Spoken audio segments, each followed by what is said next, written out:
just for a minute. Close your eyes for a second. Hi guys, welcome back to yet another commentary of the Real Housewives of Potomac. Now, I'm just gonna say this: these ladies do not know how to have fun.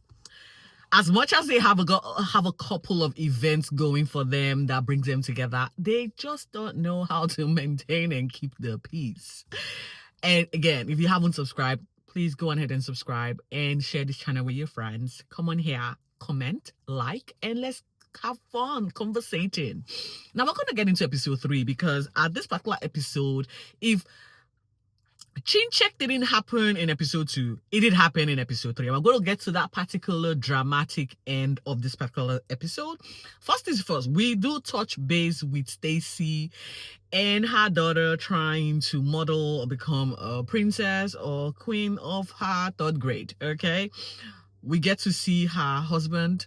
I'm not sure what to call this, Timu, and her best friend, because now it's no longer TJ. She now has another, ally in form of her best male friend to rub shoulders and rub things for.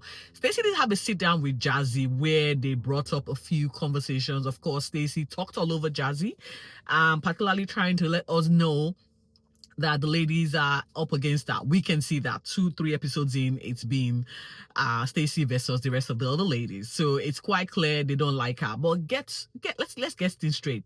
Stacey has a lot to answer following the season that was last year. So quite frankly, Stacey, you asked for this and you're just going to be receiving it until the ladies feel like you've been held accountable for as long as they feel it's needed. Okay? Now, Jazzy is not surprised, like, even though she couldn't get a word in. But let's just say Stacey now has an ammunition for Giselle. I don't know if that's an ammunition because she feels Giselle is hiding a new love interest that she's seeing. Now, Stacey, that is not going to cut it. If you're going to be bringing something to go against Giselle, having a man on the side or dating, is child's play. But good luck with your trial to try and bring Giselle down, because it's not going to work. Now, it's all about prickness. Prickness, I'm not sure. I would call it horse racing because we have the carnivals here. I think it's in relation to that. Wendy and Keiarna had a sit down, and this particular sit down, it kind of went left, okay? Keiarna, this is a made up for TV and beef. I don't know if Keiarna is serious with this fight. Now, in my opinion, Keiarna wants what she cannot achieve. She feels Wendy's in holding her hands to be best friends. Now, Wendy is best friends on TV and not best friends behind the camera.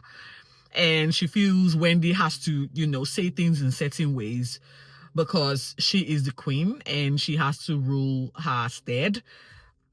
And I'm like, Keiarna, do you know who Wendy is? Like, that chick is not going to give 2 Fs what you think and how you feel. Literally.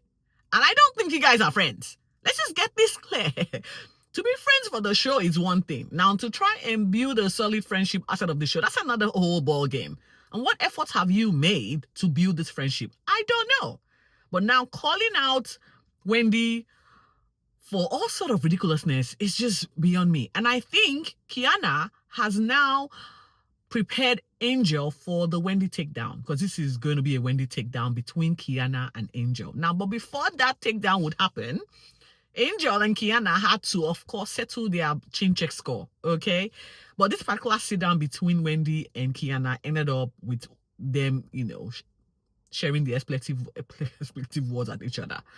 Prickness, the pre-game and post-game. Apparently, Wendy got an invite with State's First Lady, and Keiarna wanted to do something first. So again, another aggro to the list of annoyance that Keiarna feels for Wendy.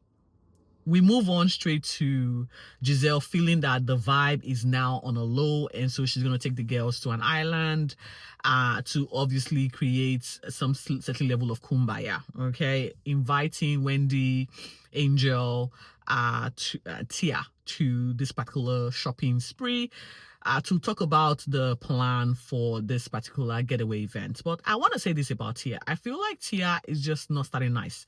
And this is in the home front, okay? She had a moment with her family where I noticed she literally talks down on her husband. I don't know if it's a good look I know she's kind of bossy, but the talking down on the husband on camera is quite uncomfortable for me. But I don't know. She's teaching her kids to have a voice and be respectful, but I don't think she's expressing or leading that cause for being respectful or having respectful communication. Who knows? There's more episodes to come. So I guess this season I just have to watch and focus on the episodes as they come and not generalize, right? But it's kind of hard not to. Now we get into this particular shopping spree where they all gathered and wanted to know what the plan was. But before then, they had it. Giselle had to come back on the chin check conversation, how the fib that Keiarna didn't say it, and she doubled back. And Giselle said, "Well, I'm not lying on this one because she did say it." And Angel felt the need to believe her friend didn't say it. Now, before this particular conversation, Angel had conversation with her husband, pretty much literally heightened and saying this is aggressive in the tone that it came from. This is not what best friends do. And I only found out that chin check is literally you're physically attacking someone for saying something rude or not nice. And they're right. Coming from a friend's perspective, that is not the word or choice of words to use. Angel felt really heightened in this particular conversation. She said she was going to address it, and she was upset and angry that Keiarna has doubled back, and Keiarna even made mention of that word in the first place, even alluded to the fact that Keiarna should have known better because she had a physical incident a couple seasons back. Well, you brought it up. And so they all agreed that this will be the topic of conversation at the pre-Preakness game brunch event. And very quickly, they all attended this event hosted by none other than Keiarna. This is a pre-Preakness event before Wendy's event, and they all showed up, sat on the table. And very quickly, that particular conversation ensued where Giselle brought it up again to say, well, you said this, and Giselle, I'm not a liar. Giselle, according to Giselle, she's not a liar. And Keiarna, you need to speak up for this. Well, guys, let's just say there was a Preakness chin check.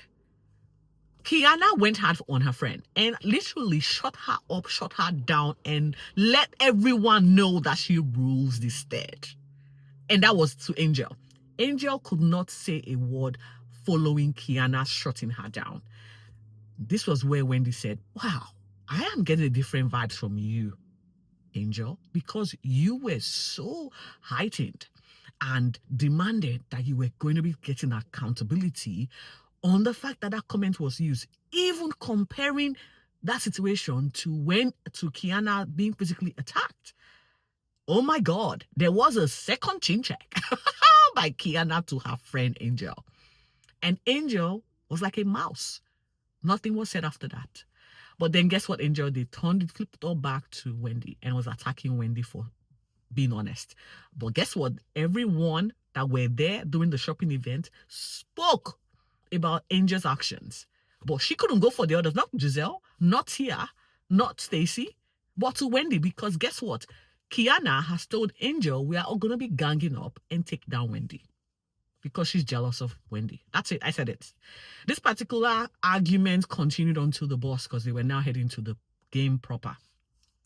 And it was here a commotion between Keiarna and Stacy regarding Stacy's feeling on how Keiarna addresses her, belittles her. And well, Keiarna took it up a notch, belittled her, shut her down, used derogatory words. It was just more like Keiarna feeling like a little princess. You know those princesses that you literally want to just not listen to? She was throwing a lot of tantrum here. And this is where it ends. Can't wait to see how this progresses in episode 4, because there's clearly no peace before this particular island vacation that they are going on. I honestly, what do you guys think? Do you think Angel is being two-faced? Do you think Keiarna and Angel's plan against Wendy is going to work? Now, speaking of Wendy, update: Wendy is now filing charges against the Montgomery or the police department in where she lives, pretty much accusing them of invalid search situation statement that was given to the press and all these misstatements that were made. Now, I don't know if this is a good way to approach this case. I feel Wendy coming on the attack might hurt her if this whole allegation, if they all come to, but I'm going to hold my hands to this and just watch this play out. Well, let's just say it's not ending the way we all think it will end. Or it will end that way, but there's going to be a few corners in between before we get there. Thank you so much for watching, guys. I will see you on the next episode. Now, don't forget to hit the notification button and share this channel with your friends. And please comment. And I want to hear from you what you think about this particular episode. Thank you, guys. Bye.